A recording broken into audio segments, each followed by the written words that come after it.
Kung atong kasalong kinabuhi, agiyon ni kunos, di ba? Agiyon ni siya sa mga pagsulay.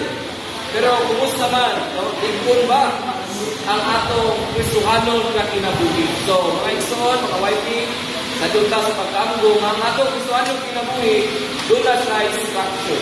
Okay? So, in 1 Thessalonians, chapter 1, verses 1 to 3, it's a dinudini. Yes, Manos and Timothy, the church.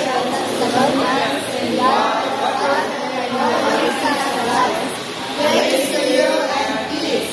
Praying God always concerning all of you, making mention of you always, remembering and seeking your work of faith and labor of love and endurance of both in Jesus Christ before our God and Father.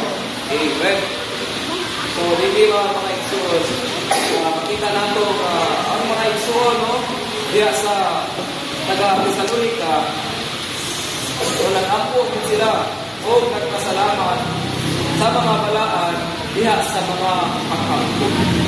So, basic na ito knowledge na daw kailangan natin ampo kung anong kailangan natin mag-ampo. Ano man, sa purpose? Kung dili man ta makahimo. Kasi nag-ampo diri. Amen. O nag-practice ng mag-ampo. Amen. Kaso kamot mga igsoon. Nagbabalan yun kasi mag-ampo. Alaya, bot-bot daw. Oy, praise the Lord.